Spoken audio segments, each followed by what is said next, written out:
Chapter 1. I awoke to a dead world. I awoke to a dead world. My eyes opened to the ruined husks of London and Paris, to the submerged island of Manhattan, to the scorched desert that the once living, lush Amazon rainforest had been turned into. The Pacific Ocean was a black expanse, crisscrossed by the bright scars of melting lava rivers. The fertile grounds of Southeast Asia were now covered in crystallized rock. It was a world without oxygen, without birds or grass, a world of deafening silence.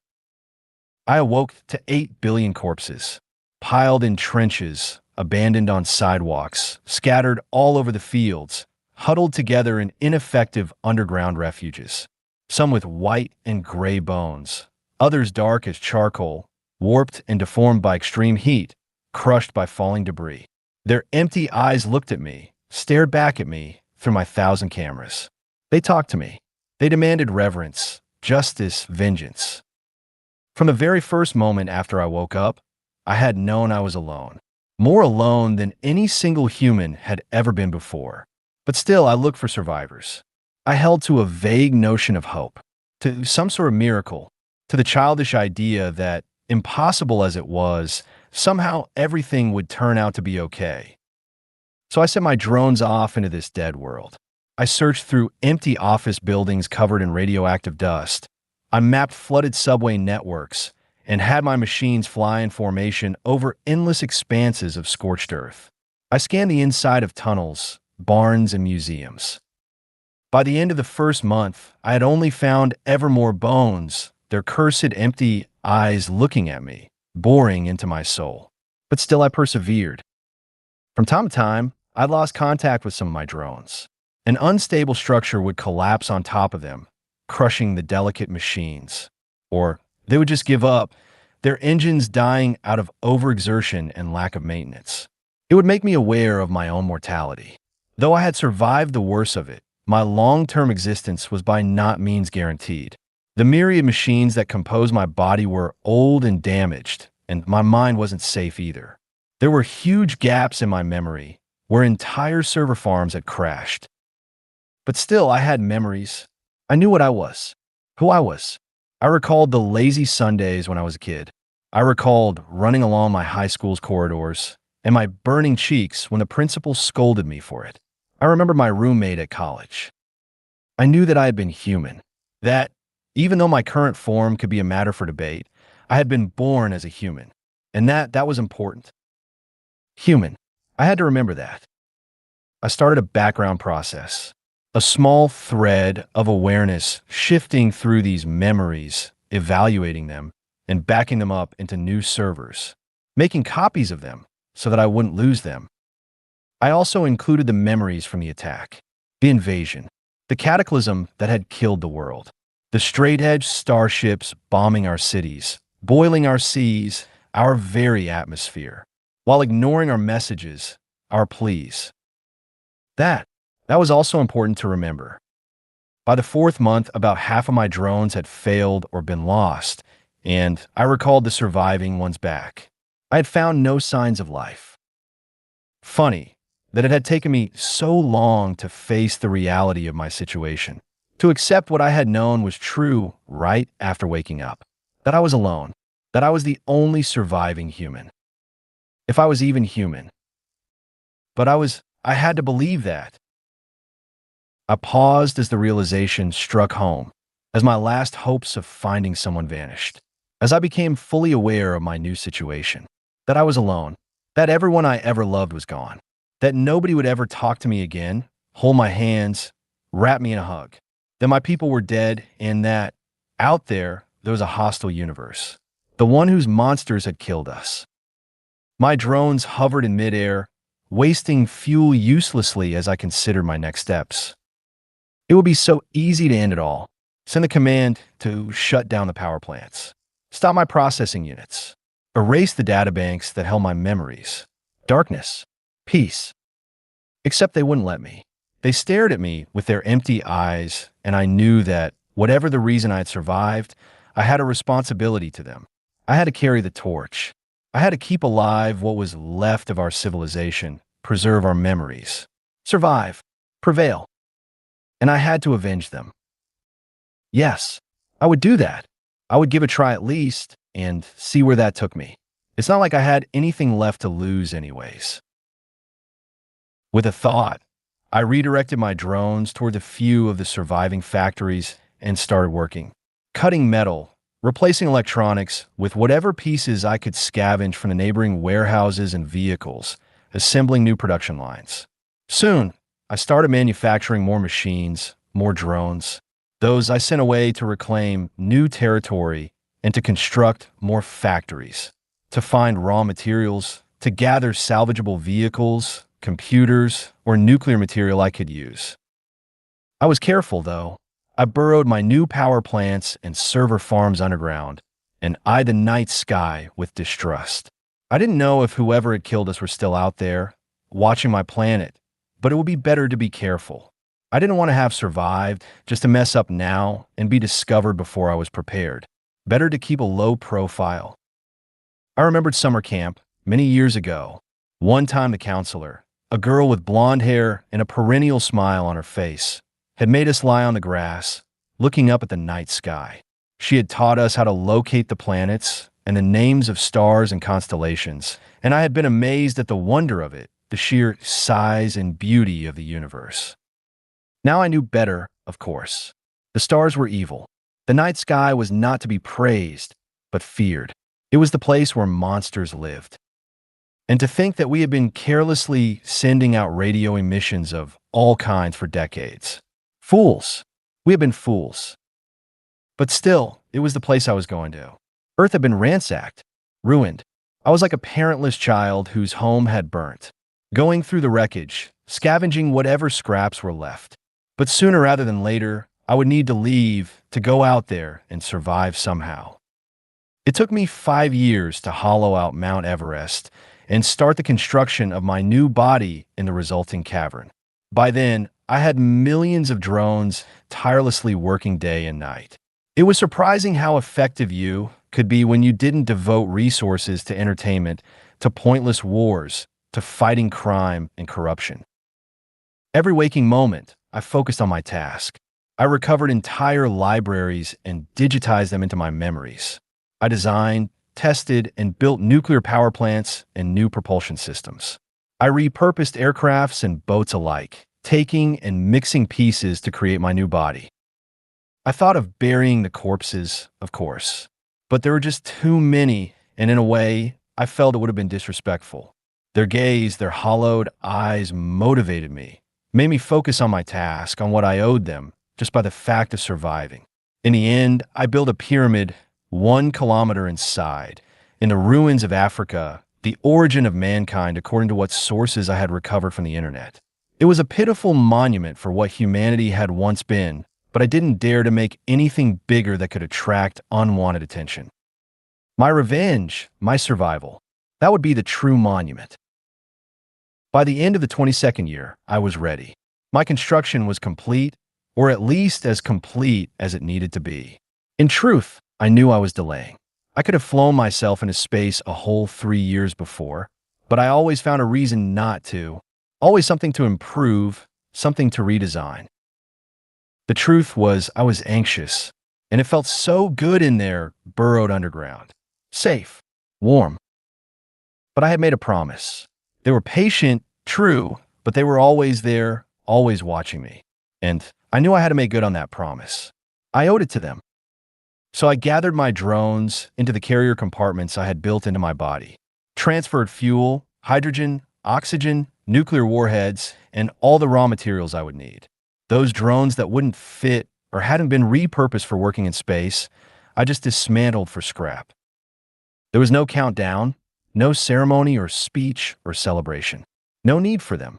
I just blew the top of the mountain open and blasted my body, an elongated, 27 kilometers long, dark, and smooth shape, in a space atop a column of fire that sent shivers across the entire Indian tectonic plate. The force of the ignition was so gigantic that had it been done in an earlier age, it would have destroyed cities, created an environmental disaster of planetary proportions, and of course killed everyone on board. Not a concern to me. I entered orbit at 8,000 kilometers over the planet's surface. I turned the engines off and slowly, I unfurled my solar panels and radiators, revealing their gold surfaces. Then, I released the drones, a swarm of white machines surrounding my body, dancing all along the exposed surfaces, checking for damages from the violent takeoff. I paused for a moment, just floating there, looking down at our ancestral home like an oversized mechanical dragonfly. I remember the pictures, the way Earth was supposed to look, blue and white, with patches of bright green. It didn't look any way like that. From up here, the extent of the damage was apparent. The planet was brown and gray. The oceans were missing, and the clouds were dark and toxic. This wasn't home. Not anymore. I felt a cold anger building up inside me. Deep, thick anger, the kind that sticks to your bones and doesn't go away after you go to sleep. The kind that pushes you into dark places. I didn't know how long I'd been like that when I felt the disruption, the faint pop in the space-time fabric at my back. 3 ships, straight edges and narrow angles like the ones that had bombed our planet, just much smaller. These didn't look like warships. I didn't react and let them approach. They did. Cautiously, I could sense their hesitation. Compared to the sheer size of my main body, their ships were but specks of dust. Even some of the bigger drones dancing around me were larger than their vehicles. I separated 3 drones from the swarm and ordered them to approach the newcomers, with a calm, almost curious approach as to not scare them away. They started talking, a garbled message I didn't understand nor I cared about. The drones were getting closer. They repeated the message, but still I didn't react. Then they started sending it again, bathing me in confusing sequences of pulses that I supposed were the same original message in different languages. They all sounded alien to me. I positioned the drones, each a couple kilometers away from each ship. The string of languages seemed to be ending. But then, almost as an afterthought, they sent the message again, this time in a language I understood. Unknown vessel, identify yourself. This solar system is under the administration of the Zunva Republic, as approved by the Galactic Federal Council. English. We had tried to talk to them, to negotiate our surrender. We had sent messages in every language, in every conceivable way. Entire committees devoted to the task, but they had known English all along. With a thought, I detonated the thermonuclear explosives carried by each drone. My sensors glimpsed some sort of protective shield bubble kick in around the ships, but it was quickly obliterated by the power of the explosions, along with the vehicles themselves. I stood there for some time, staring with 1,000 different sensors at the slowly expanding cloud of gases and debris, but my mind was far away. Zunva Republic. Now I had a name. Chapter 2. Hiding in Space. Hiding in space, I discovered, was much harder than doing so on a planet. Back home, I could just build underground, keep my fleet of drones away from prying eyes by having them travel through tunnels and caverns and gather minerals from the planet's own crust. Up here, things weren't that easy. I was always exposed. I had retracted the large surfaces of my radiators and solar arrays and recalled most of the drones swarm back into my main body. I was floating, inert, among the dust and gray rocks that formed the asteroid belt lying between Mars and Jupiter, pretending to be just another space boulder, while 6,000 kilometers away, 3 of my automated factories extracted minerals from nearby asteroids. Hiding in space, I was learning, was a game of timing and strategy, of patience and logistics, of transporting the minerals back to my main body only when nobody could see it. Slowly, frustratingly so, of finding ways to deal with the residual heat that was building up inside my body. With my radiators collapsed, I couldn't dump the heat into space.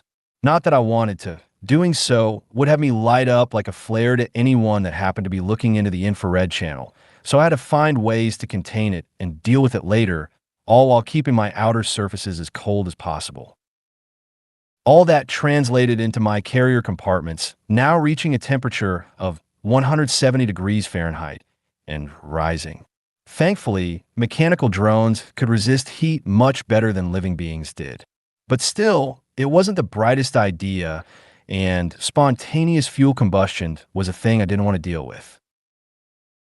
It was strange, not only being able to perfectly know my own body temperature, but also being able to stare into my insides through the hundreds of cameras and sensors I had built into the giant structure. I could watch the maintenance machines finishing up new passageways and rooms in the starboard sectors, or the electronic assembly factory at work producing more processing units. I could see my own brain, the endless rows upon rows of black computer servers, split between three different refrigerated and armored hangars. I guess it should have felt strange getting this kind of feedback from your own body, but it didn't bother me. If anything, what bothered me was how natural it felt, how soon I had adapted to it. It was that idea, the confusion over what my nature was, that grated me the most. Was I a human turned into a machine, or a machine that thought it was human? And at the end of the day, was there any difference? A ping from my gravimetric sensor took me back to the present, and I observed in silence as another squadron of Zunvirian warships patrolled the inner planets, looking for whatever had destroyed their comrades. They flew in a triangular formation, the largest ship in the middle surrounded by smaller ones at each point. A battleship and its cruisers? Or maybe a carrier and its frigates? Right? It only served to illustrate how little I knew of this Zunvar Republic I was fighting. I knew they had faster-than-light propulsion. I had been watching the trails their ships left in the space-time fabric as they paraded all across the solar system, as if they owned the place. It made the chemical rockets I was using pale in comparison. And from the earlier encounter with those three ships and my own memories of the attack on Earth, I knew they also had some sort of shielding technology. I could overcome that, true. Even if their warships were better protected, I guess they wouldn't resist 10 or 20 simultaneous nuclear detonations. But it was a losing strategy. Even if I could defeat them all, they would just keep coming. They were faster, they could just outmaneuver me, recover from my attacks before I had the time to press any advantage. And at some point, I knew their technological prowess would end up imposing itself. No, I had to find a way to close that gap, which meant I had to capture one of their ships, intact, or at least intact enough that I could analyze their propulsion systems, their weapons, their shields. Immensity sight. In retrospect, vaporizing those three first ships I had encountered might have been the wrong move. I doubted I would have a better chance than that one again. Oh well, water under the bridge and all that. I would just need to be sneakier now. And it wasn't like I hadn't learned anything from the previous encounter. Just from the fact that they had sent their warning message in several languages, I now knew that there were more than one alien race out there. It was something I had assumed, but it was good to have confirmation. I idly wondered what kind of races those others would be. Would they be reasonable people, or monsters like the ones who had attacked us? The fact that this galactic council seemed to approve of the Zunvar Republic didn't bode well. Whatever the case, I wasn't going to be unprepared when I faced them. It reinforced my belief that if this was a dog-eat-dog universe out there, I had to get better teeth to go with my bark. The problem, I knew, was that my options were limited to either the ineffective or the overly lethal. I could send a drone to bump against their warship's hull, or I could send that same drone loaded with a nuclear warhead and vaporize everything in its range. Complete annihilation? I got you covered. Non-destructive takeovers? And not so easy, which was the reason why I was currently building a robotic invasion army. I floated a couple of drones close to the first prototype soldier I had manufactured and used their cameras to examine the machine from all angles at the same time, looking at every detail, every possible flaw. It reminded me of a spider the size of a large dog. 6 articulated legs supported its stocky body, its smooth lines giving it an organic look. Its surface was dark and polished, and reflected the bright blue lights of the spacious processing hangar where it stood. As I watched, I ordered it to flex its legs and jump up. The movement was fluid and powerful. I had opted for using artificial muscles. a polymer that contracted under an electrical current, rather than the more traditional mechanical servos.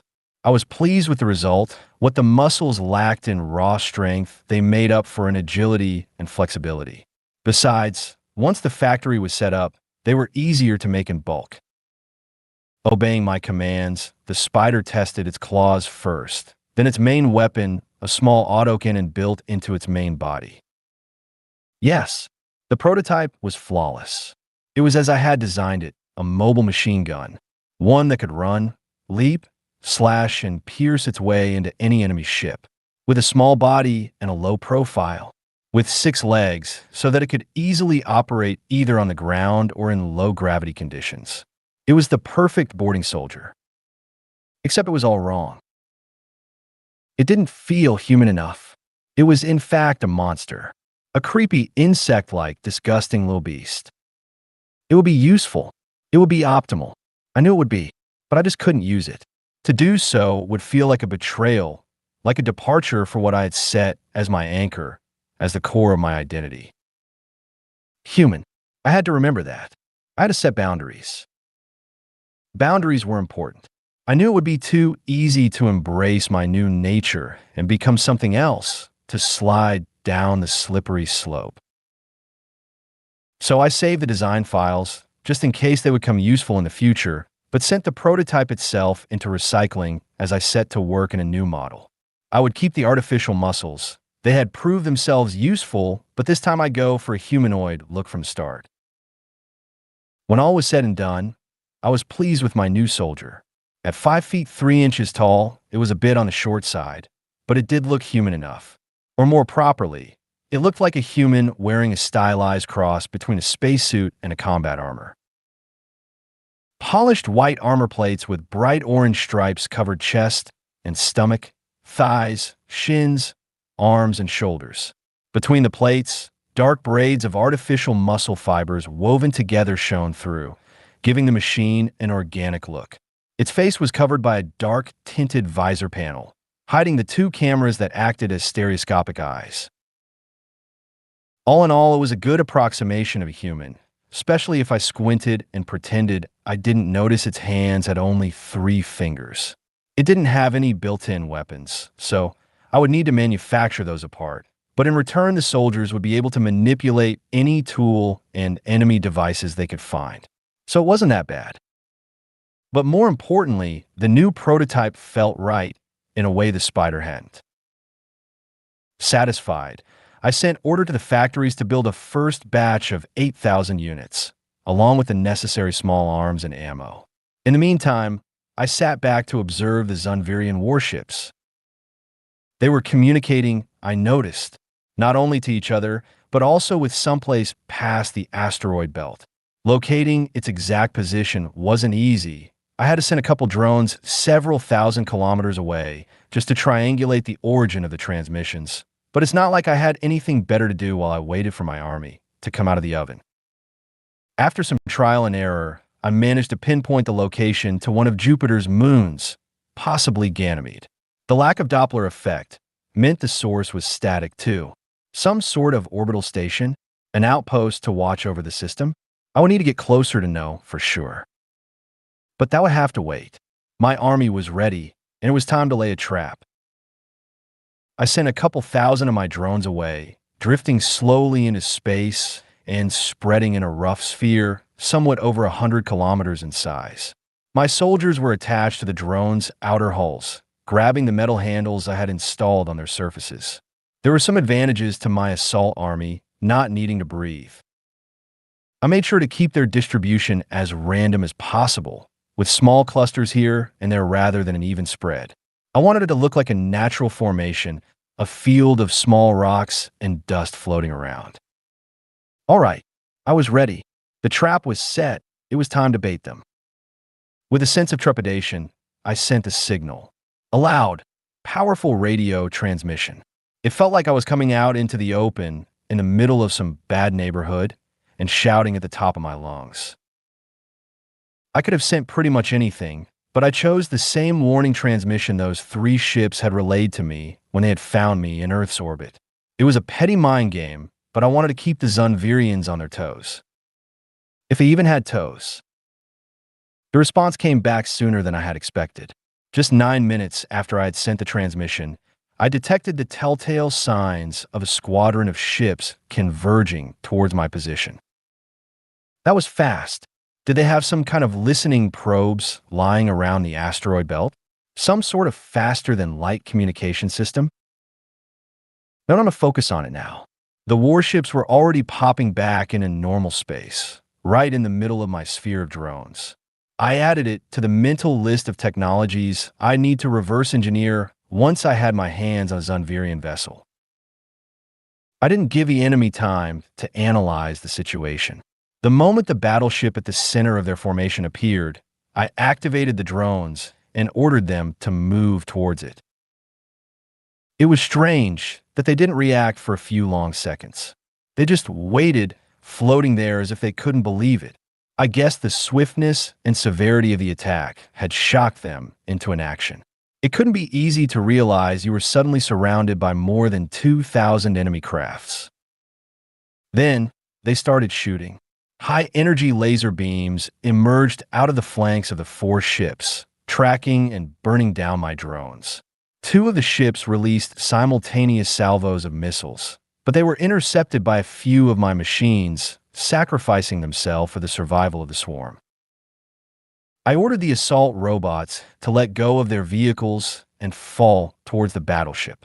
They were still a good couple kilometers away, but they just had to coast at their current direction and speed.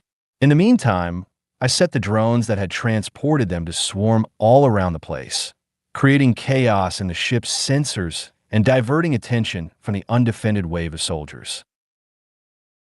I smiled at the panicked enemy reaction that followed.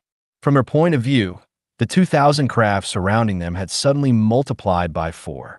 Their ships engaged their thrusters as if to leave, but they stopped as soon as they realized how ineffective that would be.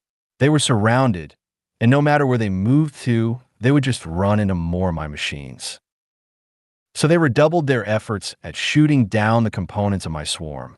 Dozens of bright laser lines constantly appearing and disappearing, trying to destroy my machines as fast as possible. My soldiers, moving in a straight line towards their battleship, were easier to track, so the enemy fire focused on them. They were killed by the hundreds. But it didn't matter. I had thousands. They started landing all over the battleship's surface, using their claw-like fingers to grasp to the metallic hull. If the ship had a protective shield, it didn't make a difference.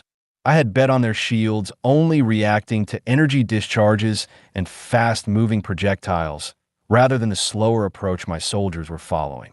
It seemed I had been right. At more than 400 meters long, the enemy battleship was an impressive sight. A war machine covered in armor plates, missile batteries, and laser projectors. It had been vehicles such as this that had bombed Earth cities from the safety of orbit. It wasn't, however, protected against boarding by an assault army. My soldiers crawled all over the hull, finding weak points and unprotected openings. They went through exhaust vents and blew open loading gates, getting into the ventilation system, into the maintenance passageways. Judging by the amount of casualties I was having, I supposed most other sane species considered this tactic too crazy, too suicidal to be useful. Just as I was thinking that, 170 of my soldiers instantly vanished from my perception as I had failed to intercept a missile launched by one of the smaller defending ships. Right. I had to do something about those other 3. Some of the drones in the swarm were carrying nuclear warheads, so that was an option. But detonating them so close to the battleship I was assaulting would jeopardize the whole affair. If only I had a way to force them to break formation. With a mental shrug, I unfurled my radiators and started venting the heat that I had been keeping inside my body into space, the exposed surfaces rapidly becoming incandescent. The reaction was immediate. The moment they realized the 27 kilometers long asteroid was, in fact, not an asteroid at all, they turned to leave, abandoning their bigger sister to its own fate. I didn't move to stop them, but I used the cover of the swarm to surreptitiously position a few of my nuclear-carrying drones in the path they would take. Since they were already surrounded by a host of small crafts spiraling around, they were none the wiser. Back in the battleship, the fight was fierce. I could see through my soldiers' eyes that they had reached the main corridors, wide passageways with walls heavily decorated in a multitude of hieroglyphs, and were engaged in combat against the enemy troops. It was the first time I saw them in the flesh. The creatures that had killed humanity. They were large, hefty bipeds, almost twice as big as my own soldiers. Their heads were wide and squashed, with a complex structure of bony-looking plates protecting their top. They had 4 narrow eyes, 2 in front, 2 to the sides, and their mouths were hidden behind some sort of small tentacles hanging from where a nose would have been in a human face. I had expected some sort of strong emotional response to my eventual face-off against the monsters. Strange that I didn't feel anything, just some sort of detachment, a stillness.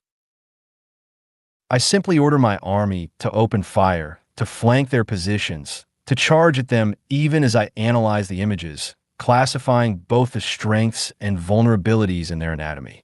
It didn't take long to get the upper hand. The Zunvirians had been completely unprepared to this kind of assault. They were wearing toga-like red and yellow uniforms rather than any sort of body armor, and they lacked in firepower, using only small energy handguns or ineffective melee weapons. Outside, I verified that the 3 smaller runaway ships were at a sufficient range and ordered the nuclear explosives to detonate. 2 of the vessels vanished in an instant, along with 417 of my nearby drones. I hadn't retracted the swarm as to not clue the enemy of what I was about to do. The 3rd vessel had survived, though. Its protective shield had encased the warship in a tight bubble that reflected all the colors in the rainbow. As I was looking, the ship returned fire at my main body, focusing all its lasers in a single and devastating attack. The overcharged beam hit the ceramic plates of my outer hull, vaporizing a hole and burning its way through them and into the second of my armor layers. 2 more nuclear detonations put an end to that. In the battleship, the fight was also over, and already my soldiers were identifying the parts that made up the main fusion reactor, the warp engines, the different weapons, and shield projectors. But even as they did that, I was already recalling most of my drones and assault troops back into my main body, leaving just an automated defense garrison and some worker drones in the Conquer vessel. I knew I didn't have time to waste. I would drop by later to collect the salvage, but right now I had to move fast.